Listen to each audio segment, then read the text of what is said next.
Wrestling is fake. Fuck you, dude. No, it's not. All right? Wrestling is one of the greatest forms of entertainment out there that gets shit on the most. And that's what we're going to talk about today. I have two guests today to form our own little wrestling round table. Cue the music.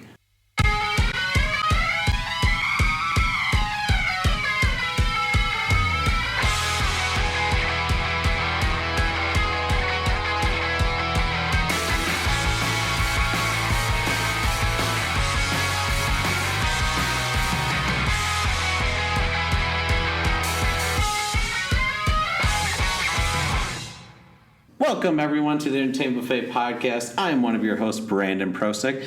Sitting down with me, I have Michael Palmenderi, known as the Slobber Knocker, and Kyle Adams, over Easy. Yeah. You may have heard about them from a little podcast called the Slobber Knocker Podcast. But how you doing, guys?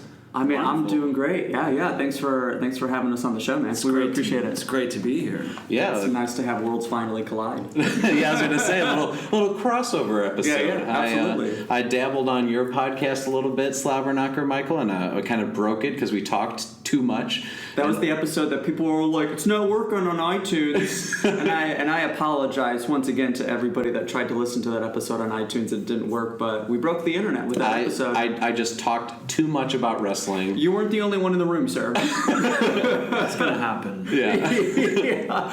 But, Kyle is fresh back from injury. Yeah, I'm back from the injured reserve list. Feels great to be back. Unwired, unhinged. Unwired, unhinged, ready to bring fire into the internet. The unhinged lunatic. Yeah, absolutely. That's the new gimmick I'm going for. When I can open my mouth all the way, I'll be back in the ring. Yeah. So I'll get my plugs out of the way, and we'll get down to talking about wrestling. Yeah, we're in episode 19. As I said before, check out the Slobber Knocker podcast. That's one of our friends of the show. Other podcasts you could take a look at. Also, the Brothers Marvel podcast, where Vinny and Charlie Duber look at some old comics from way back in the 60s from Marvel. Quite sexist, quite racist, quite hilarious. But Stan Lee, quite something back in the day. But you can also check out Movie Trailer Trash, where Charlie and Bethany Duber look at latest trailers that have come out and kind of decide whether or not they're actually going to see the movie. So check out that. There's wrestling, comics, movies. What more do you need, people? Nothing. Love. Just some love and affection. Well, that's what we're here for in the Entertainment Buffet podcast. Yeah. Of course.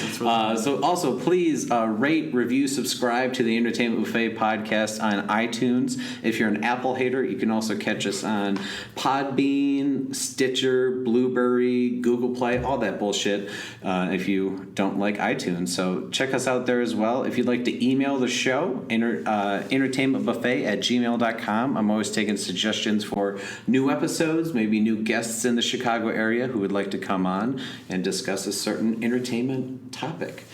But lastly, just check out entertainmentbuffet.com for new sketches, web shows, and whatnot. And the next few weeks, we have our first animated sketch coming out where we make fun of a little bozo on TV called Trump. Oh. So stay tuned. Yeah. Stay tuned for that. So we're here today to talk about wrestling. I mentioned this a while back on the podcast when me and Kelly talked guilty pleasures. This is wrestling's the thing that I get a lot of hate for, guys. Uh-huh. Anytime I tell people that I love wrestling, they think I'm joking. Mm-hmm. They think, it's fake, right? And I'm like, what? No! Are you about to tell me that Santa Claus isn't a real thing? Yeah, right. You about to tell me that my parents put money under my pillow instead of the tooth fairy? Fuck you, sir. Yeah. Well, of course we know it's fake. I mean, and just to clear up a very popular misconception about adult pro wrestling fans, we're in on the secret. We know. That's the first thing. You're right that people say, like, well, you're into wrestling? Well, you know that shit's fake, right? Come on, man. What do you take me for? Since I was about 18, I've known it was fake. Okay? Yeah, well, that's the thing is, like, we're able to suspend our willing of disbelief because we love this thing so much. Fucking Harry Potter, that shit ain't real. That's like, what if I went into every movie theater and just goes, you guys know this is fake, right? Yeah. Tom Cruise is an actor. He's not really that person. Just paid $7 to see Tom Hanks not fly a plane. And I got news for you. what you think is reality television as well is also scripted. Oh, absolutely. So, yeah. Well, and that's an interesting thing too, because I was listening to The Miz on the Talk Is Jericho podcast just like a week or two ago, and he was talking about when he was on The Real Worlds that in those days, which was probably like maybe 10 years ago that he was on The Real World, that stuff was still actually real. And he said that there was nothing that he was ever told to do or told to say or a way he was told to act.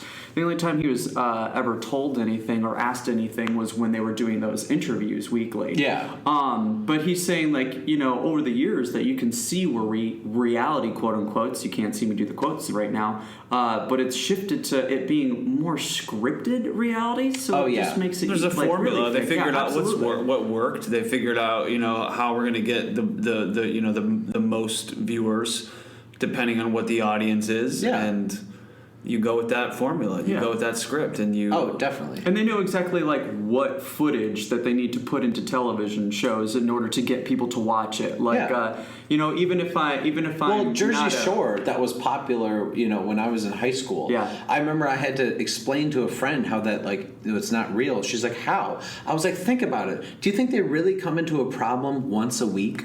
You know? Yeah. Think about it. It's like any show. There's a problem, and then there's either a solution or it carries over to the next episode where the problem continues. But I was like, did you really think that happens to people every week? Yeah. That seems a little far-fetched. Yeah. Like people have a lot of problems in life, but not to be so, you know, methodical. Like, it's like a calendar, like it's scheduled. But even, exactly, it's like the format of a sitcom. Exactly. And even those people, like on the Jersey Shore, they were playing characters. Oh, yeah. I mean, those characters were heightened versions of themselves, but that's what a lot of pro wrestlers are nowadays, just heightened versions of themselves. Yeah, the Rock. Exactly. One of the most famous wrestlers of all time. Yeah, which he was lucky that, like, when he debuted as Rocky Maivia and he was the baby face with the whole like Samoan, you know, gimmick and everything. He was lucky that he was able to change his gimmick pretty quick, because after he won the Intercontinental Championship, people started to boo him because he was just a smiley baby face, much like Apollo Creed is now. Yeah. Or Apollo Crews. Jesus Christ, I'm like Daniel Bryan now. I'm ignorant. Yeah. I'm an ignorant. No, I totally know what you mean, and like that's. It's funny how like wrestling is just like the live version of like stuff that's happening on movies and TV all the time. Yeah. Like you said, Rock started out as like, he's the hero, he's happy, he's gonna save the day, and people are like, fuck this, you know, and they just booed him. But even it's Triple H had to change from like a French aristocrat to, you know, who he eventually became. Characters, a lot of the time, if not most of the times, are going to have growing pains. Yeah. At least talking in the frame of reference of WWE, WWF back then. Because you have a creative team who's basically creating something for you. Hey, go try this out because we think it's good. And if the performer can't relate to that at all, can't connect with it, then that's not going to connect with an audience. An audience is immediately going to find it disingenuous, and they're going to boo him. Luckily for people like The Rock, they're able to you know, evolve their character to where it mostly becomes a part of them that they can relate to. Obviously, the audience sees that, they immediately connect to it too. And I think the most over pro wrestling characters are ones that are themselves with the volume turned way up. Absolutely, and that's and a lot of that was going into the Attitude Era, because you had so many like character gimmicks going up until that point. But the ones that can create truly original characters that aren't really a part of themselves at all. I mean, some people can argue every character that an actor creates has a small part of them in it, but the ones who play real character, I mean, those are the really, really, really talented ones. The ones that can find a connection with an audience based on their pure creation of a character, which is hard to do. I mean, because these people are a lot of them are athletes first, are you know, in-ring performers first, and they really have to fight and claw to find that connectivity with an audience. Guys like Cesaro, you know, who he connects I think purely based on his likability because he's so good in the ring. But he, as far as a character goes, he's still wrestling with what he can do to really get over with both the creative teams, the powers that be, and the audience. Yeah. So one thing I kind of want to open up the floor to, and you know, we talked about before about being an adult. You know, we're all in our 20s, being a wrestling fan. It's kind of I'm 30. Yeah, I'm only a couple months away from 30. But I'm flattered that you thought I was in my 20s. Let's pretend. We're all youngins. Yeah, we're going to suspend our willing of disbelief that I'm still in my 20s. Yeah. But anyway, adults who still like wrestling, a lot of people think that it's more for children. So like one thing I wanted to kind of ask, and this is not something that'll be just like a one sentence thing that we can discuss. Like for like we'll start with you, Kyle. Like what is something that why you still watch wrestling? Like what's a huge one thing that you really latch onto? Is it like certain characters? Is it just the being in a live crowd if you've been to a show and Absolutely. that feeling? What is that thing that you grab onto as a wrestling fan? I think a lot of it, because I was a huge fan as a kid, and then I had several years where I did not follow it whatsoever. It took, becoming, living with Mike, which I did for a while when we lived in Portland, started to watch a lot of YouTube videos of matches, a lot of which I'd seen before, which I was kind of viewing through a different prism as an adult, and a lot that I had not seen over the years of not watching wrestling. And coming from the perspective of an adult who knows it's all work, who's sort of kind of scoffed at it for many years. I watched it when I was a kid. It's pretty dumb now. I was able to say, oh shit, I missed some really good stuff. And I'm into this in a different way. And the more I went down that rabbit hole and then started to watch the current product again, I don't know. There's a lot of reasons that I watch it. There's a lot of, but the biggest would probably be just the exclusivity of it. You feel like you're a part of a community. If I saw you're wearing a Kevin Owens shirt right now, if I walked down the street and saw anybody wearing a Kevin Owens shirt or a Balor Club or whatever, which happens every once in a while, you can put up the Too Sweet sign and you just know what that is. You too sweet each other. It's like a language. Absolutely, and we were mentioning too how a lot of the time when you, as adult wrestling fans, you spend a lot of your time talking about it with people on the internet, and it's kind of a niche community. It's a big one. Especially online. There's 3.2 billion pro wrestling podcasts out there for a reason. People love to talk about it, but it does feel, even as an adult, like I'm a part of this cool thing where I can appreciate it as an art form, even though a lot of the time what people experience from pro wrestling is WWE, and that's sort of a lot of the time the lowest form of that art form. They're trying to appeal to the lowest common denominator instead of the high, which is why a lot of people try to get their pro wrestling entertainment from other things. But yeah, as just growing into an adult and fine-tuning my tastes in entertainment, I realized that I loved I'm a huge sports fan, but I'm also I've got a huge background in theater and storytelling, and pro wrestling is the perfect confluence of those two things, of watching unrivaled athleticism and, when it's good, great storytelling, fueling, motivating these incredible, feats of athleticism. I love a good musical or a play with an awesome fight scene in it. Mm-hmm. That is pro wrestling. It's watching a play on TV, an episode of television, an episodic drama or whatever, or a comedy, and then some awesome action scenes. When it's done right. And a lot of times, which I can understand why people would say, oh, it's stupid, you're watching wrestling, because when they're flipping through the channels and they see, for 2.5 seconds or however long they're watching it, they see a man in nothing but briefs and a scarf, walking around with a clipboard, they're like, what is this shit? What are you watching? But that's almost like any show that you bumble into the middle. Absolutely, exactly. Yeah. Which shows the closed-mindedness of people judging whatever form of entertainment you enjoy, I can watch a show and be like, that's stupid. I don't get how anybody likes Big Bang Theory, but a lot of people do. I'm not one of them. Yeah. But give it a chance at least, And that's what I say to people. I'm like, do you like sports? Do you like to watch, like, holy shit, how did he do that? Yeah, of course, I like to watch that shit all the time. Do you like good drama? Do you like comedy? Yeah, of course, I'm human, aren't I? Then give this a shot. And if you watch a couple of episodes of it, you get into some of the storylines, and it's not your thing, then move on. But don't say it's stupid, it's fake. Have a more open mind than that. Mm-hmm. Yeah. That was a very long-winded answer to that. No, but you said it didn't have to be one sentence. No, definitely. Yeah,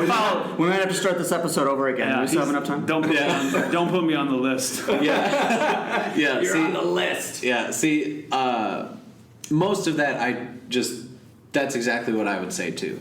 I mean, and you may talk about this now for yourself, Michael, but I think that's one thing. As you know, we're all in some sort of performing. You know, I don't act as much, but I do stand up. I know you guys have done improv, sketch.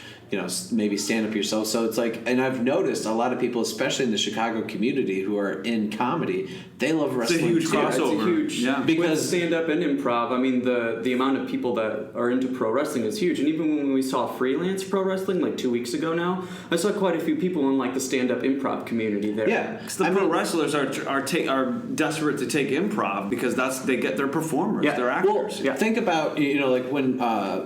Like when I do stand up, if I kind of like fumble or mess up a joke or kind of just like forget what I'm saying, like I get heckled, or maybe they won't boo, but you get a bad response. So like it's the same thing in wrestling. If they fuck up a move, they'll do "you fucked up." Yeah, You exactly. At least at stand up, it's for the most part frowned upon to heckle. I mean, absolutely, you're going to get, if the comic is good, they're gonna talk shit to you for heckling. They're gonna put you in your place. But in pro wrestling, it's openly encouraged. Yeah, like, you fucked up. We go to shows and we wouldn't that be awful as a stand up? Like, you fucked up. You fucked up. The guy in the plane is like, you fucked up. No. Or imagine if someone like a stand-up comedian told a joke that you really liked and everybody was like, "Holy shit! Exactly. Holy shit! This is awesome." Exactly. Yeah. Well, that'd be great. Yeah. See, I like before I bring it on to you, Michael. Like, I think to me, that's my thing. Is like, for example, this is a very specific moment. If you don't watch wrestling, you can look this up on YouTube. And I'll tell a couple of these, but one that like I can never forget, and I look it up on YouTube and rewatch it, is back in 2011 when The Rock first came back. He hadn't been on TV since like 06, 07. Like pretty much I started rewatching wrestling around 06. So like at this point I hadn't really seen Rock on regular television since I was like in grade school. Yeah. So he comes back and the crowd went nuts. Yeah. Like it's like deafening. Yeah. Like it was, and then you see the flashes, so many people taking pictures. Absolutely. And it was just like I'm getting goosebumps talking about it. Yeah. Like I remember watching that video and getting goosebumps that he walked out and he didn't say a word yet. All he did was his music hit and he walked out and he got that kind of response. I'm like, that is amazing. But it also goes to show like everything he did up until that point in pro wrestling, and obviously movies now. I mean, the pro wrestling fans obviously remembered him well enough and appreciated everything he did so much that, like, having him come back, or any wrestler. It was even like, was it WrestleMania 32 when not The Rock, but Stone Cold and Mick Foley and HBK. I mean, Kyle and I were watching that together, and like we were sitting on the couch, but then after HBK's music hit, we were standing up. These are just three men walking, not saying anything, just like you in the ring, said. and like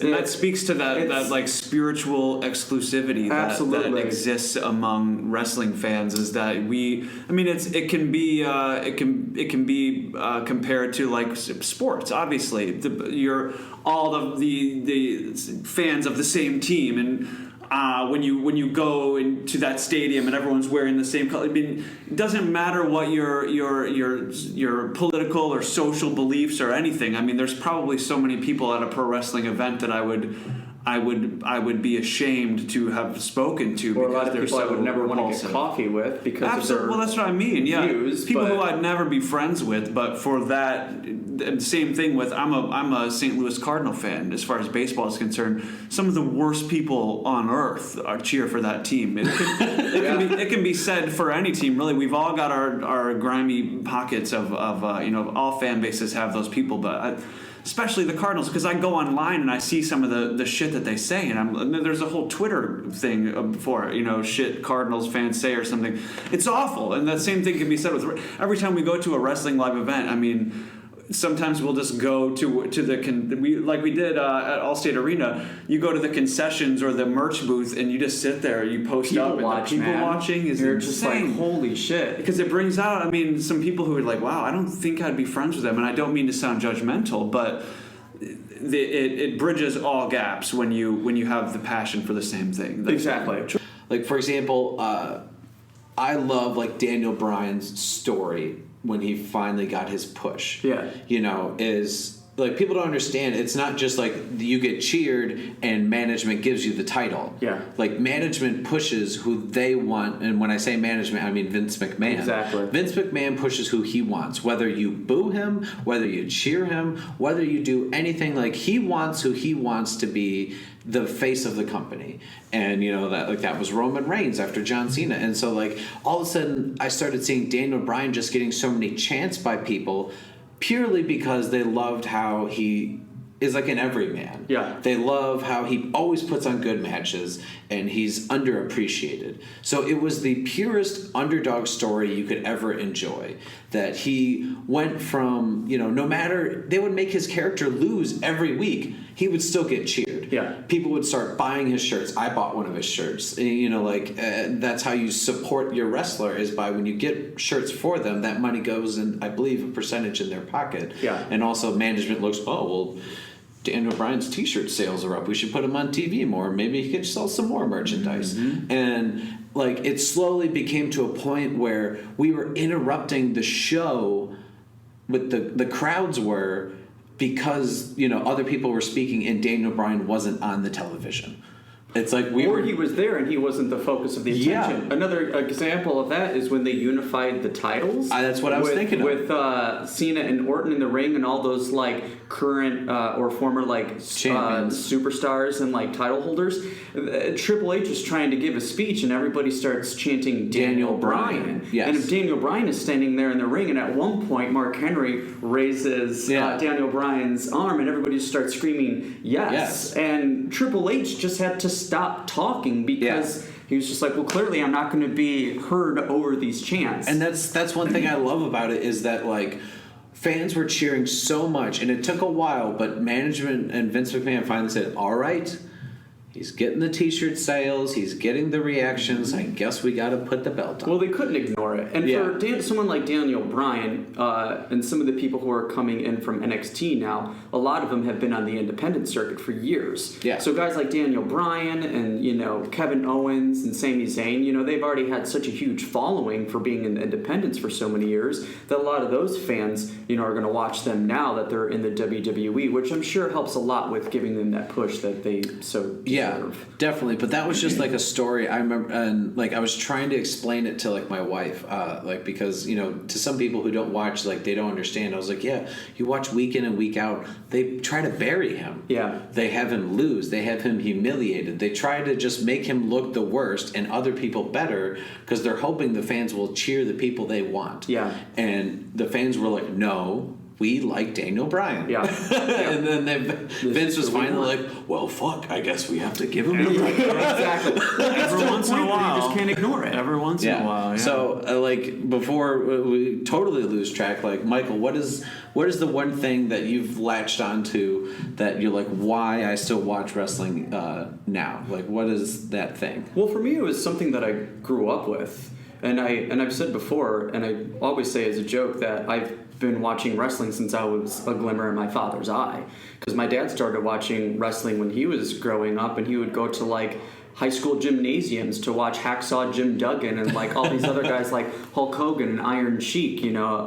And in the 80s, when it first started booming. Or in the 70s too, because my dad's been watching it for years. So I would like see those pictures like and photographs that he took over the years, and I grew up watching it, and my dad would take me to shows back home all the time. I would go see live events. So for me, it was like really was and still is a connection that I have with my father. And when I was growing up watching it, my dad and I would watch Monday Night Raw every single Monday night. Even if I was out in the neighborhood playing with my friends, my dad would walk out on the deck and just yell my name because it was time to come home to watch Monday Night Raw. We'd watch it.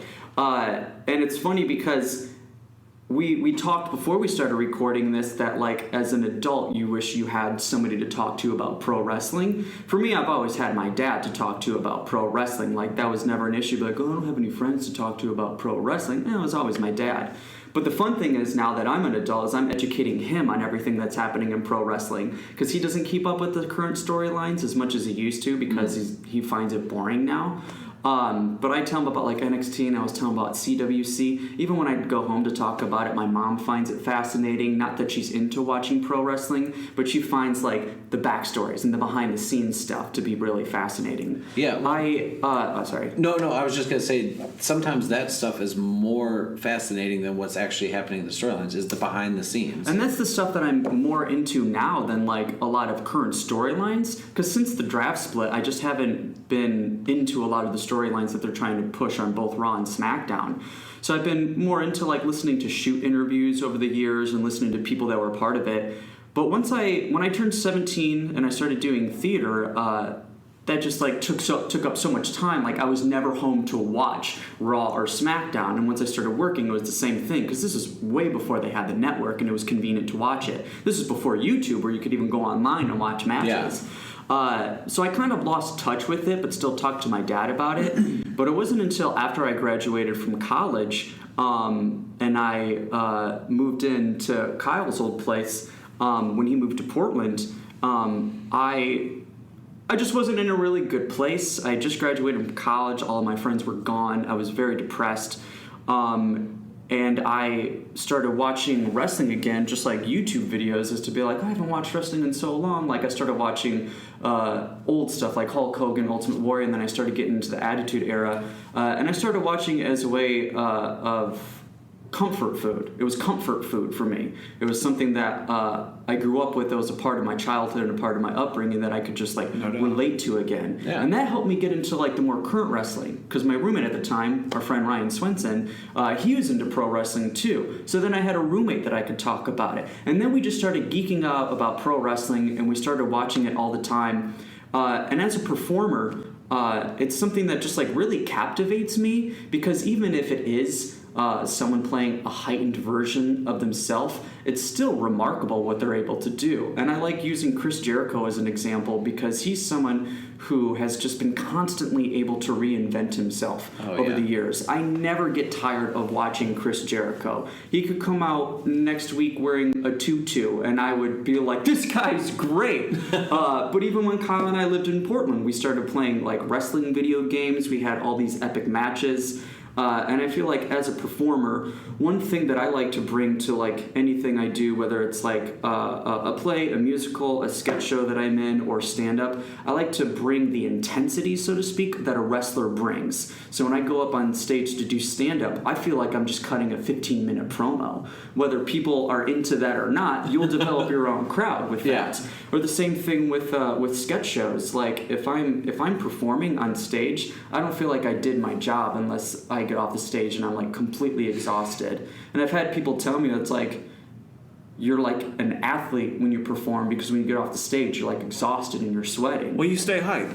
Exactly. I'm like Mojo Rawley when I'm up on stage. You stay hype. Exactly. Get hype. See, that's something you could say, and like anyone who's listening to this who doesn't like wrestling is like, so he stays hyped. I mean, That's what he hyper guy, but no, yeah. But that's one thing you said earlier about the language thing, and like what you were probably able to grow up with your dad was catchphrases, little things that they say that like no one else understands. You know, if you smell what the Rock is cooking, exactly. Like, and that's what it is when you're a kid. It's the catchphrases, and it's that sort of terminology. And part of the fun of evolving, especially me becoming a wrestling fan again as an adult, is peeling back the fourth layer, or the fourth wall. And in that other layer of kayfabe breaking, and that's what, as I've evolved as a fan, wrestling has evolved too. At least WWE, it used to all be about protecting the business, and even when you're out in public, if you're on in a bar and you see the guy you're feuding with, you better fucking start a fight in that bar. Heels and faces could not travel together. You couldn't do it. Kayfabe. And now it's especially in the days of territories. Yeah, before it was absolutely. all bought out. It was all about protecting it, so that even adults who were like, I think it's scripted, they're still like, well, shit, these guys don't like each other. But that was the thing. It's like kayfabe was broken back in the 30s. Yeah. So people knew about that back then. However, but they tried their damnedest to protect it. But they were still so good at it that even in the days of the territories, like you listen to like Jim Cornette and shoot interviews, I mean, people were getting death threats. People had to have, like Rowdy Piper had to have security, like escort him to, you know, whatever, like his motor transportation to leave the building so people didn't kill him. Some would argue that that's when the business was at its best, at its purest form. But the world evolves too. It's 2016. It's the you know, the information age. Internet rules everything. Yeah. So now we have Twitter, and all these wrestlers have to be on Twitter. They have to promote the business, the show, the industry, whatever they're on. They feud with people on Twitter. Well, I mean, they should. That's what I would think. Like, I mean, but you don't. I mean, it's perfectly okay for wrestlers to be like they did. But as it's evolved, you know, just like the world evolves, wrestling evolves with it, and now it's, you know, everybody when the wrestlers on Twitter, they're not really in character, you know, but or you can show.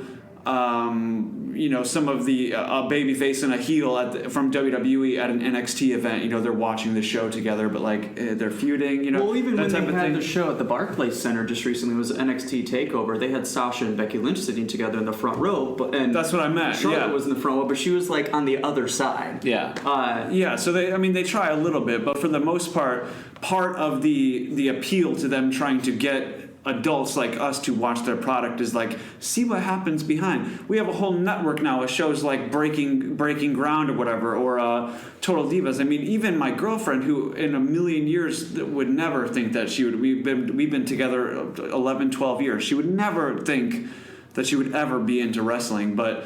You stick around, you overhear it long enough, and she sees me watching some shows like Breaking Ground and stuff, and she's like, oh, I never really thought about it from this perspective, about like, oh, these are the guys who are like, oh, and they even have like a little minor league, like developmental system, and that's how they do it. They have to learn how to do all these different things, and that made her kind of invested to the point where she's like kind of watching behind me, and I was watching SmackDown today, catching up on wrestling. I watched it on Hulu. And she saw sort of the fallout of the Dolph Ziggler and Miz story, and she was like, wait, I remember this from a couple days ago. So I remember when he came in and he challenged him, and he was like, if you lose, you have to quit. He won. And I was like, yeah he won. Yeah. He was like, oh, that's you. I was like, wow.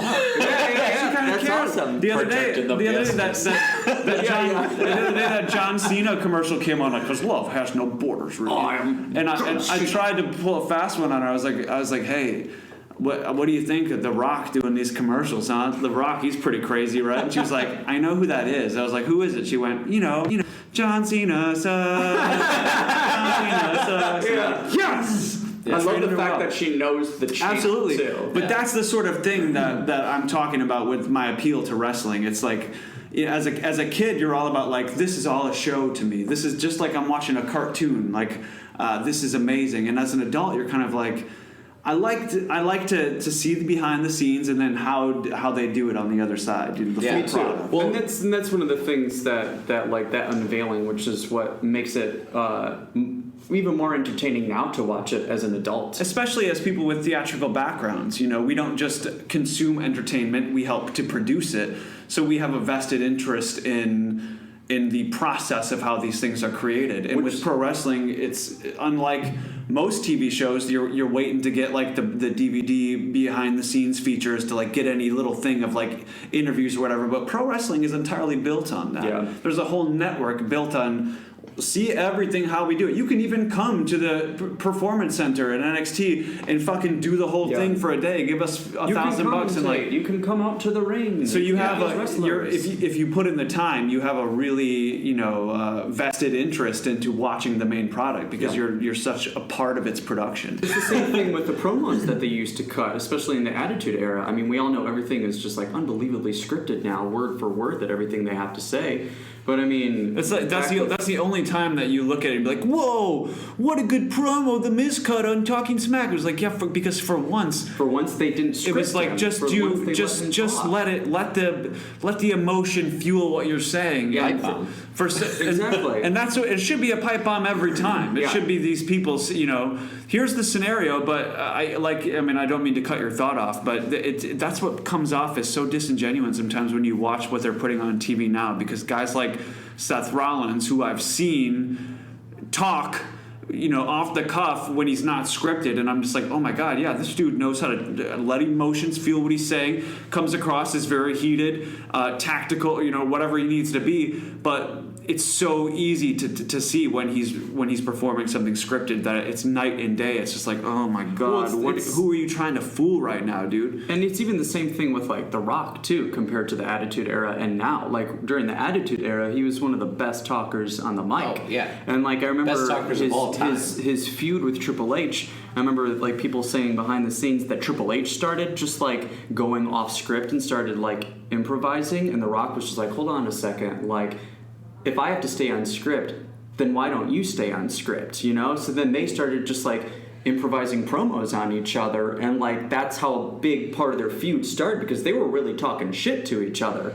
But even now, like since The Rock comes back, like I'll never forget that promo between The Rock and John Cena, where John Cena called out The Rock for having notes on his wrist for trying to remember like what his promos were going to be. Yeah. That just goes to show you the difference between then and now. But even like when we went to go see Freelance Wrestling, Frank the Clown, who went out there, who we had never seen before, because I've never seen Holy Foley, but he was being interviewed, and then all of a sudden dude just grabbed the microphone and just started shooting. Like he just cut this epic promo that like I was sitting there, I was like, is this a work or a shoot? I couldn't tell. Are they ribbing me right now? Yeah, but it was so good. Like he was so good. He was heated. He was invested in what he had to say. He cared about what he had to say. There's no, whether you like him or it's not. no great mystery that that's when the pro wrestling formula, as far as the not in-ring entertainment aspect of it, that's when it hits. That's when it a lot clicks, of characters build. Is when you're wondering, is that a work or a shoot? Exactly. When you can ask those about those storylines, that's when when it's that ambiguous. That's when you're like, oh shit, like this is. I don't know if this is real or fake, but I fucking love it, and that doesn't happen enough. And like wrestling also, like maybe not necessarily the storyline, but like we said with behind the scenes stuff, like it can get emotional. Like I'll never forget, this was 2011 is when Edge had to announce that he was retiring. Yeah. And like it was kind of emotional for me because I remember we talked about this on the Slobber Knocker podcast, but the first match I ever saw was in 2000 at the Triangle Ladder match with Edge and Christian, the Hardys, and Dudleys at WrestleMania 16. And I saw him as this young guy who was just part of a tag team. And like to see, even though like there were some few years in the middle where I stopped watching, but in 06 I went back and, like you said, DVDs or the network started watching, I saw him progress. You saw this man's journey of like this was his dream as a child. Mm-hmm. Like I think he even said in his high school yearbook he got voted most likely to be world champion in wrestling or whatever. Sure. So like you see him go from just a tag nobody to be in the middle, in the mid card. Well, he started out as a singles competitor. Yeah, I remember his debut when he would enter in from the crowd with this. He was just like this mysterious person who would run out with sunglasses and a trench coat. And I remember it was at I think it was a SummerSlam or a Survivor Series. He was in a mixed tag match with Sable, and this was right before he started teaming up with his friend Christian. And then they became a tag team, and then that's one of the things that helped like expand and help make his career grow into what it ended up becoming too. Yeah, and to see his like growth to where I started watching in 06, like end of 05, end of 06, like right after Eddie Guerrero died, and I saw him cash in the Money in the Bank for the first time ever, win the world title. I was like, whoa, this is a guy that, even though 6 years doesn't sound that long ago, like 6 years from when I was in second grade to almost high school, like whatever, like you're looking and you're like, wow, he's the champion. Yeah. And then to see him then continue to do that for years, all of his matches with Cena, main event with Undertaker. Like he just did everything. And then to see him come into the ring, and I'm pretty sure they told him, all right, you got 15, 20 minutes or whatever, just go say what you got to say. And to have him announce that this isn't a shoot, this isn't a work. This isn't a storyline, that he just genuinely said, the doctors say I can't compete anymore. Doctors say, yeah. He's like, if I continue, I could end up in a wheelchair. And that's where it like hit me. It's like, people don't understand what these guys do. They literally put their bodies on the line. I mean... And like, if a doctor hadn't stopped them, he could have ended up paralyzed for the rest of his life. Of course. And he's only in his mid-30s.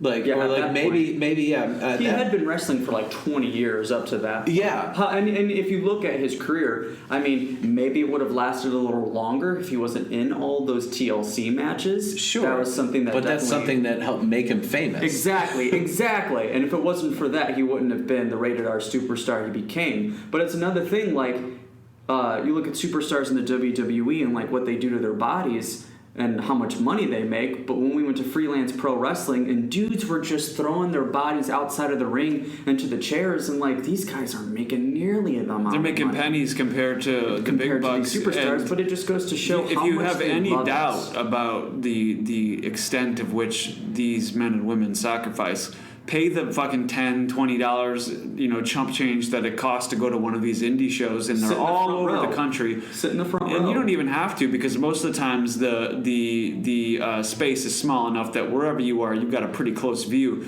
But especially if you can get up top there, I mean, watching these high spots, these men hurl themselves over this top rope onto the cement, flinging themselves into rows of chairs. Yeah. I would just look at their bodies and be like, you can't get up How from that. are you getting up from that? Like you that, know? and when people go, it's fake, it's right. Well, yeah, it's predetermined. We'll but throw your body onto the cement floor. storylines are created just like fucking Game of Thrones. Yeah. Except there's no CGI doing these moves. These people are putting And their they're doing bodies it again the next night in another town. Yeah, sure. The punches, may not be actual punches all of the course. time. all the time. Sometimes. Yeah, but like when they are flying up and back right on the mat, sure, that may not seem like much. It's like it's not a trampoline. It's not a jumping. It's not. It's not. It's got like barely an inch of padding on there. They may do that 30 times in one match, and Yeah. like you said, then they do it the next night, and then they do it 6 days straight. It's like your back is just not meant to hit. It's insane. Yeah. Yeah, it's It's insane. It's literally and insane. it makes sense as to why It's like pro wrestlers get into drug Well, you abuse think that problems. about like, football players, because no adult, especially adult red-blooded male, has any problem saying football players are tough. They put their body on the line every week. They go out there. These wrestlers are pussies. I've heard that argument before. Like, but what, wearing underwear and groping each other. Yet football players put on. I mean, obviously it's going to hurt no matter what, but they've got padding on. They're trying to stop the injuries from happening. Even though no matter what, you're going to have concussions. You're going to have shit in football. Not, in wrestling, it's every day. Pro wrestling is the only sport that doesn't have an off season. Well, yeah. Absolutely, and at So the they don't same time, they have to tell a story. They have to create characters, and they have to do a lot of work as individuals to stay relevant and to stay over with crowds. Especially if you're starting to like get really popular and over with the crowd, and you get injured. I mean, a lot of people keep their mouths shut because they can't really afford to take time off. Because if they do, as they're starting to become popular, that could be their entire run that they're rooting. Nobody asks for time off. Exactly, and you just hit it on the head about there's no off season for wrestling. Yeah. It never stops. And CM Punk said it when he was training for UFC. And like some people may think this is total bullshit, that wrestling is more dangerous than UFC. And like the reason he said that is because in UFC, if someone breaks something or gets punched in the face or knocked out, they stop it right away. Yeah. The ref jumps right in there. There's no veil that you're trying to keep over that UFC about this could They immediately stop it. Whereas in wrestling, I don't know if you guys remember the moment a few years ago. One of my favorites I also wanted to bring up was Daniel Bryan was turning on Bray Wyatt in the cage on Monday Night Raw, and he started brawling with him, and then the yes chants were just insane that night. And apparently, at some point during that encounter, Daniel Bryan got a concussion, or he hit his head, and then he continued to brawl with Bray Wyatt, knock him out, and then climb on the cage and then chant with the crowd. He said he didn't remember like 10 minutes of that. Yeah, and it's like, because no one said, "Hey Daniel, you should whoa, stop now. We'll just stop the fight." Like, no, he went and just did that.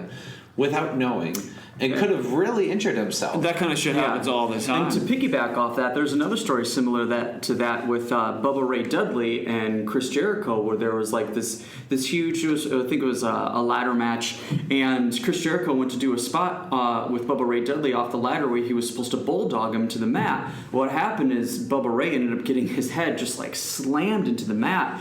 And he said it was the worst concussion he had ever received in his entire career. Like, his brains were just scrambled. And Chris Jericho was just like, I could tell something was wrong with him, but we still had a lot of the match to go. And he said that he was trying to help Bubba Ray, like, through the rest of the match. And Bubba Ray was just like, I remember trying to get up. And he's like, I remember, like, you coaching me and assisting me throughout the rest of the match, telling me like what the spots were and what the spots coming up were happening and like how to climb the ladder, because he completely forgot. And he was like, it was all just instinct on how to finish that match. And he said after the match was over with, he went to the ER with it was Spike Dudley and Tommy Dreamer, and he said that his concussion was so bad that when he saw Tommy Dreamer and Spike, he was just like, hey, Bubba Ray was like, where's my mom and dad? And Bubba's mom passed away a year prior to this match. And Tommy Dreamer was just like, I'm sorry, man, but your mom passed away. And Bubba said that he just completely lost it, like he had heard about his mom passing away for the very first time. Wow. And he said that he asked them 50 or 60 times where his mom was in the ER, and Tommy Dreamer just kept telling him the truth, and he said he reacted to it the same way every single time. Just learning awful news over and over. Exactly. He reacted to it like it was the first time he heard it. But like, he got that concussion and he had to continue going. And I'm sure he wrestled the next night too. But Michael, wrestling is fake. How can you watch that? Yeah. But that's like, I don't know, I guess as an adult now, when I've heard so many times over the years, oh, wrestling's fake. Like when someone tells me that they're into Star Trek, I don't talk shit about it anymore, because I'm like, well, that's your pro wrestling. Yeah. You know, that's the thing that you geek out about. This is the thing that I geek out about. I know Star Trek isn't real, but like, I'm not going to ruin that for you. I mean, you obviously know it's keep an open mind, everybody. 95% of the adult population just a couple months ago was obsessed with catching imaginary monsters on their cell phones outside. Yes. I never judged it once. I didn't enjoy it, but I never judged it. A story like that is just like, it's so like heartbreaking to hear, because, you know, we don't want these guys to injure themselves to that point. But it is a reality. It is something that I bet every wrestler has some sort of story similar to that. Oh, I totally blacked out in that match. Oh, I dislocated my shoulder, and like Sami Zayn on Raw, dislocated his shoulder before or whatever. He even had his first match, and then wrestled 15 minutes. Yeah, like in UFC. Finn Balor is the match that injured him. You know, he got injured. Pop it back in and let's go. And shit, Charlotte versus Sasha. Yeah, God, there were so many botches in that match. I thought it was going to end immediately, but it kept going. Probably every match you watch has some sort of little injury or nick or whatever that any normal human would be like, I'm out, stop it. I need to go back, my arm hurts. Even a bump. Yeah, you know? An average person, if they take a bump, they'd be like, and when taking the day off work tomorrow. When you're armed with that information, and then you watch the same person who can put their body through that grueling of an experience, do it night after night after night, and also entertain you with their acting ability, with their comedic ability, with their dramatic ability,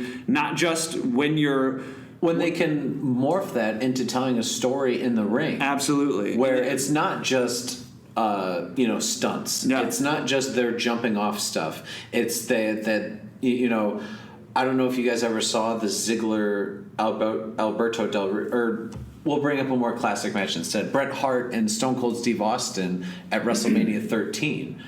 It went into the match that Stone Cold was the bad guy, Bret Hart was the good guy. Oh yeah. And I tell this to people, like, but during the match, Bret Hart just kept wailing on Austin because he was so frustrated that he wouldn't tap out. Yeah. To the point where they switched roles. Yeah. To where Steve Austin became cheered and Bret Hart became booed.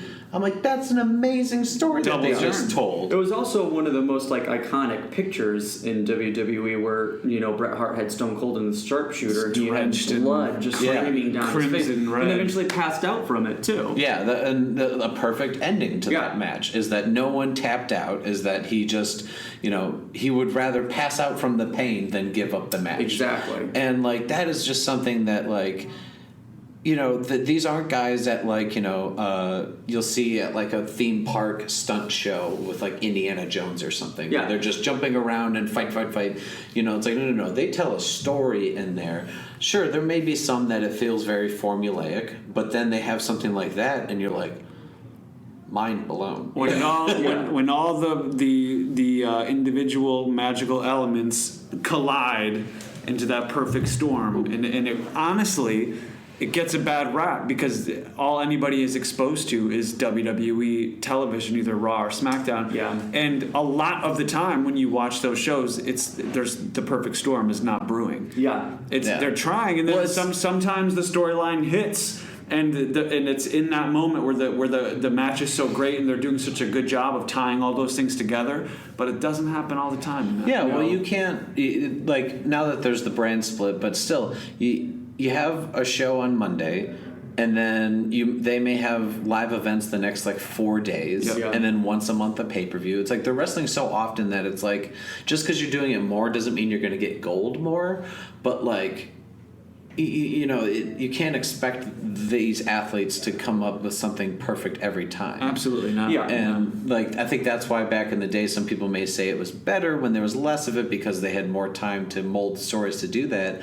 But I think, with NXT, they're realizing, like, this is how we should kind of turn things back into. Yeah. Where every week, there's something important, but it's not like, this Raw is the best Raw you're ever going to see. Yeah. NXT is just like, no, you're going to see someone like Bayley. You're going to see a tag match. You're going to see a squash match. Because we want you to wait for a few weeks until TakeOver, where we're going to blow your freaking mind. Yeah. Well, if that's the thing, is like so many episodes of Raw and SmackDown start with like somebody being like, this is going to be the greatest episode of this show ever. It's just like, you're saying, Ashton Kutcher is here! Yeah, you stupid idiot. Or Ashton Kutcher as Y2J My calls God! It. Yeah. Quiet. But it's just like you're setting yourself up for these high expectations that you're not always delivering. And even if you watch a 3-hour Raw, there might be something really good that happens at the very beginning or at the very middle of the show or at the very end, but it's not happening the entire 3 hours. Yeah.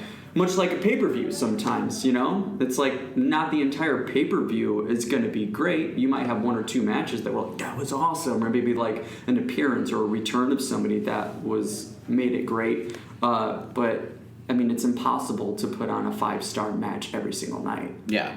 And I guess this is where I'll turn to you guys to ask now, like, if we could come up with like one match for any of the non-wrestling listeners out there to peek at, and it doesn't have to be the greatest match in the world, but one that we think that's like, if you watch this, you're gonna want to keep going. And the one that I'll bring up that it's a recent match. It's not my favorite of all time, but I definitely think it has the emotion, the athletics. The storyline is Bayley versus Sasha at NXT Brooklyn, NXT TakeOver Brooklyn last year. Yeah.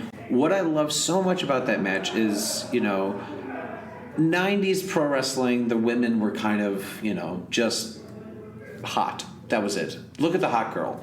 Like, that's all they were. But they've molded it into that we're not going to just take supermodels and teach them how to wrestle. We're going to find the females who love wrestling, and that's who Bayley and Sasha are. Yeah. They're 2 women who all they've wanted to do is be wrestlers. And they had a storyline, clear, babyface, heel. Babyface, you're never going to win this title. And then, she comes in and, it's the underdog story. And sure, you may see it seem like it's cliche, but the way that they still put that match together is that by the end of it, when Bayley wins the title and she's crying and then she hugs Sasha and then like the other ones come out, I was like, man, like this is a moment, not just for women fans, for women wrestling, but this is just that should have been the main event that evening. Mm-hmm. And that's why the next TakeOver, they were the main event. Because Triple H was just like, do you see? Like, look how fucking awesome they are. Yeah. That was just a match that, it opened my eyes to women's wrestling way more than I had before. Yeah. Like, because And before, I'd been grown up conditioned to where, they're just going to do a little 5-minute match and then we'll get back to the men fighting. Yeah, because they were divas, you know? They weren't... Exactly. They were called divas. Yeah, they had... Like, divas a negative connotation. Very, very much There were T-shirts sold that said puppies on it. Yeah. We weren't talking about dogs. Was on the cover of a WWF magazine holding 2 puppies in front of her Get it? Her breasts. Get it? Puppies? Yeah. And it's like, ha, ha, ha, how clever you are, Yeah. WWF/E. Yeah, so I'll kind of turn to you guys now, and feel free, whoever would like to go first. Maybe a match that you've seen recently that they can check out, or you can advise to maybe look on YouTube that really you think opens people's eyes to the business in a different way. I could mention a couple, I guess. I mean... Yeah, sure. Mention a couple. More recently, one that I feel like touched on all cylinders, especially when in relation to what we've been talking about sort of breaking the fourth wall and enjoying both the storyline and the behind the scenes aspect of pro wrestling. I mean, I could point to any of like the cruiserweight style matches. A lot of that is becoming the new norm as far as the independent scene, the PWG type flippy shit wrestling, you know. The Ricochet Will Ospreay match from New Japan and the Super Juniors, any of those, because that style of in-ring wrestling is so flashy and attractive that a non wrestling fan would be like, just holy shit. Showing Amanda matches like that as a dancer, you know, people who have that background in performing are just like, holy crap, like that is impressive. But specifically in the Cruiserweight Classic, we're having fun. We're recording here at Second City, so yeah, we're there's in always Second City in Chicago. There's always something that's really funny happening that people need to laugh so hard. Barrel to laughs. But Cedric Alexander versus Kota Ibushi, which was my favorite, is my favorite match in that tournament, because the in-ring storytelling was amazing. You have the presumed winner of the tournament, Kota Ibushi, who everyone is considering the best, maybe the best all-around wrestler in the world, and this guy Cedric Alexander, who's got a huge backing on the independent circuit, but is the clear underdog. I never heard of him before. Yeah, he's the clear underdog in this match. They put on a show where it keeps getting bigger and bigger and bigger and building and building and building to the point where everybody who just goes in thinking, whether you're a true mark, a kid who's like, I'm going for this guy, or it's like, well, we think Coda's going to win because that's how the storytelling goes. He's got to beat Cedric Alexander in this match. That's just how it. But even as a person who sort of knew going into it, even without seeing a spoiler, Kota Ibushi's going to win this match. It got to the point where I'm like, fucking Cedric's going to win this match. He's going to win it. Even though every part of me was thinking, he's not going to win. Kota Ibushi has to continue on. It got to the point where I really, really believed, and it made me feel like a kid again. And after the match, you get to, the fourth wall breaks, and he's taking a curtain call, and the crowd is chanting, please sign Cedric. And I'm explaining this match to my girlfriend, who's not a wrestler, and she's super interested in this story because she's like, wait a minute.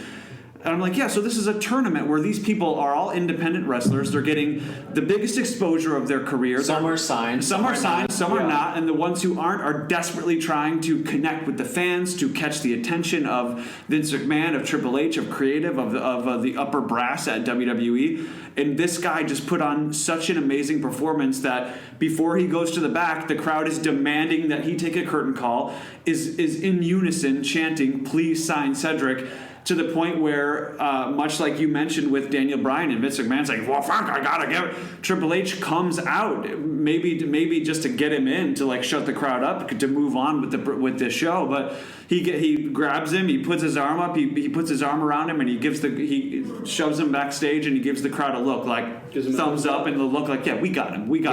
And the crowd loses it, and I'm fucking crying. In my eyes. Yeah. I'm crying because we were watching that match. Just like you were saying with the progression of Edge's career, like this man has performed in VFWs and in high school gymnasiums, and now he had a shot. He completely succeeded. He told an amazing story with probably the best in-ring performer in the world. Didn't win, and still, got the last curtain call and pretty much got signed on television before these fans' eyes. That to me is the epitome of in ring and out of the ring, behind the scenes. It was a complete just like whoa. And telling that to my girlfriend, who's not a wrestling fan, who was completely compelled by that story, watching the match and being like, oh God, is this neck broken? Like, what the hell? Like, that's how well they sold some of those moves. And then watching, wait a minute, so this is real. This isn't a part of the story now where the crowd is in on it. No, like, the crowd has been like, he was so amazing, we will not let him go backstage until we have some assurance that he's going to be on TV again. Yeah. Like, that was how good that story was. I mean, just think about, like, that's the crowd loved him so much. That's almost like if, you see a character on like a TV show who's just like a background person. Yeah. Or is like a small one episode role, but he was so good that you were just like tweeting or, saying to the showrunner, absolutely, no, keep bringing him back.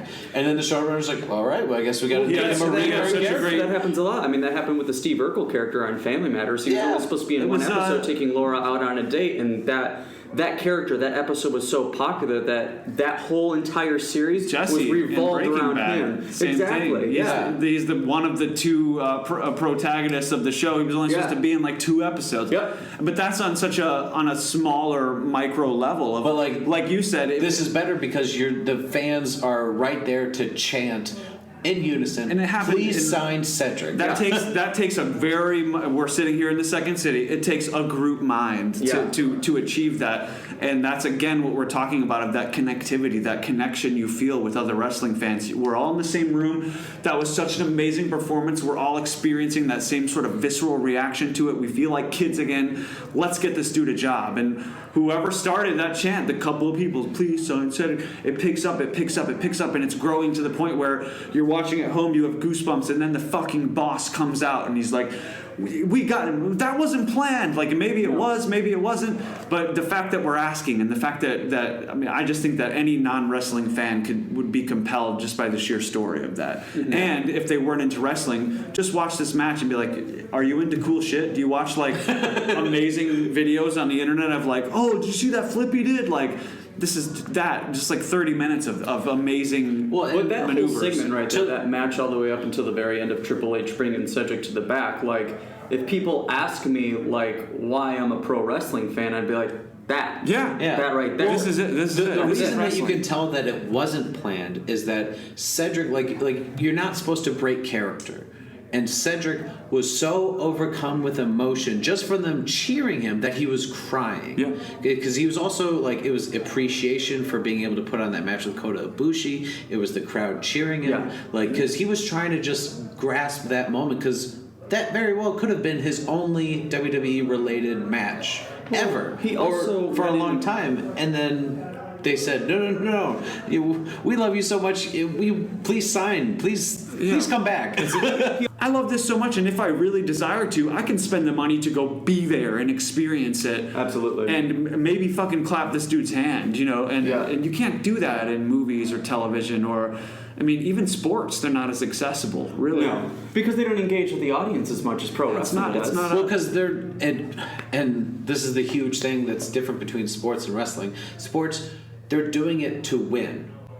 Yeah. Like the Cubs, they're not trying to win the game for the crowd. I hate to say it. They're doing it because, they want to win. There's a bottom line. They want to be the best. They probably get raises the better they do. Like, they're doing it for that. Wrestlers, they're doing it for the fans. They're doing it to entertain you. Well, they do it because they love it. Yeah, and they're doing it to put it on a show. So that Cedric Ibushi match is a perfect example of, yes, wins and losses are important in wrestling, but Cedric Alexander lost that match, but he won that match. Of course. Yeah. It's about the crowd, like you said. The crowd is the final arbiter. Yeah. I guess that brings us now to you, Michael. What is the match that you think that you really recommend? Whether it's for the story or the action, whatever. It's one of my favorite matches of all time, and it's The Rock versus Hulk Hogan, Hollywood Hulk Hogan at WrestleMania 18. 18, yeah. And one of the reasons that I love that match so much is despite Terry Bollea, the person, and everything that he's been under fire for as of recently, I'm going to be a Hulkamaniac at heart my entire life. Just because he was the guy that like really got me into being like, oh man, pro wrestling is so cool. Hulk Hogan, huge Hulkamaniac. So to have him come back and fight The Rock, who was at his prime, I mean, that's like being able to see Tyson and Ali go at it. So one of the things that I loved about it is Hulk Hogan went into the match as a heel, as a part of NWO.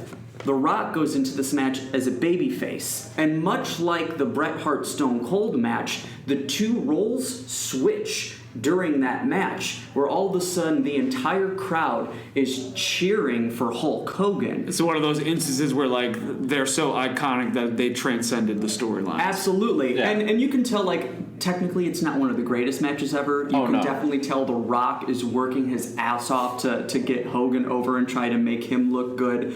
But this is one of my favorite moments of the match, and it's getting towards the end of the match, and The Rock is going to pin Hogan, and Hogan kicks out of it, and all of a sudden he starts hulking up, and all of a sudden you see every single dude in that crowd, all of a sudden they turn into 8-year-old boys. And that's one of my favorite things about watching wrestling, isn't just watching the high spots and the moves and like Hulk Hogan hulking up, it's watching the fans' reactions out in the crowd. And I love pausing the moment when Hulk Hogan starts hulking up, because you can see all these dudes just like their faces just totally light up, and dudes just like stand up from out of their seat like yeah, like grown men just cheering like little boys. And of course, Hulk Hogan ends up putting The Rock over in that match. Sorry for the spoilers. What? I was waiting 15 years to watch it. I'm so sorry. I haven't gotten to it on my DVR yet. Watch it on the network. But it happened where the roles reversed, and you got to see The Rock and Hogan in the ring at the very end of it, and you got to see Hulk Hogan do all of his infamous poses, and of course Hall and Nash come out to try to interrupt it, and that right there was the end of the NWO, and even though Hulk Hogan passed the torch to The Rock put Hulk Hogan over. Yeah. Not that Hulk Hogan needed to go over, because it's Hulk fucking Hogan, but he ended up turning back into the babyface that everybody loved growing up, and I kind of watched that moment where Hulk Hogan starts hulking up towards the end of the match, and that's one of those moments where like I can watch a lot of like really great theater or like a really good movie, a really good television show, and it doesn't always grasp me emotionally, but pro wrestling is one of the things that does. I mean, I can cry like a baby when I watch pro wrestling. I mean, I remember watching Brian Kendrick against Kota Ibushi in his final match of the CWC, and just the relationship between the Brian Kendrick and Daniel Bryan, because they started together. I mean, that shit made me so. I mean, it teared me up. Like seeing the two of them hug it out in the ring at the end of it. I mean, it just really gets to me. And watching, pausing it when Hulk Hogan starts hulking up in that match and seeing the reaction from everybody in the crowd. I mean, that just like. It just sucks me in, and it just like gets me so emotional and so invested into it, and that makes me feel like a 6-year-old kid again, watching Hulk Hogan for the first time and freaking out watching him wearing like all of his garb and holding the championship belt. We're wrapping up here. Just huge marks for wrestling, and I'm glad I got to have you guys on. We'll have to have you on again and just talk more about wrestling. Another legend of the round table. But yeah. Real quick, if you guys want to just plug your podcast or anything else you guys are working on. Yeah, absolutely. Well, you know me, Michael Palmenderi, the motherfucking musical! And I also have Kyle Adams over Easy Kyle Adams. Over Easy Adams. Partner. We have the Slobber Knocker podcast, which I'm sure you know it's all about pro wrestling. We oftentimes have guests on the show, such as the Pros, and Sully, the world's strongest manager, and of course our friend Paris, who's now out in LA.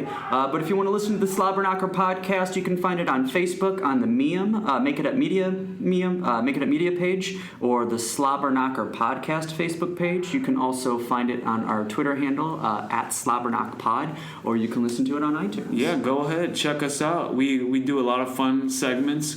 Well, getting back to them, like we said, the past 6 weeks I was out with my jaw wired shut from a Sweet Chin Music from Shawn Michaels. Mm-hmm. But normally we're doing fun segments on there. We're creating characters. We're doing improvisational promos and creating our very own wrestling characters. We're doing original covers of theme songs. Lots of fun shit. And also going to live events when we can. Yeah, trying to cover the indie wrestling scene in Chicago.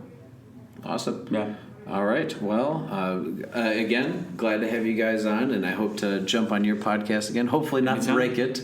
You know, hopefully it's something that Internet. I mean, when the pros guests on a podcast, you can never guarantee that it won't be broken. Well, You are broken, Brian. we're all broken a little bit. Well, thank you very much for having us. Thanks a lot. This was great. Yeah. Thanks again for listening. Please always, if you could do me a big, huge favor, everyone here at the podcast, please rate, review, subscribe. I know it seems like such a pain in the ass, but it just takes 2 seconds, and it really helps us reach a broader audience. That way, more people can check out our podcast. Maybe before you know it, I'll start doing this every Tuesday. If the audience starts to grow a little bit larger, if the demand is there, I'll give it to you, folks. When you're done rating, reviewing, and subscribing on iTunes, you could share us on the social medias. You can find Entertainment Buffet on Facebook. You can find us on Twitter at Entertain Buffet, as well as just our regular old website, entertainmentbuffet.com, or search us on YouTube, Entertainment Buffet. We have sketches, we have web shows, we have tons of stuff coming your way, guys, and you don't want to miss it. Just like, subscribe, follow, all that stuff. And end of the podcast.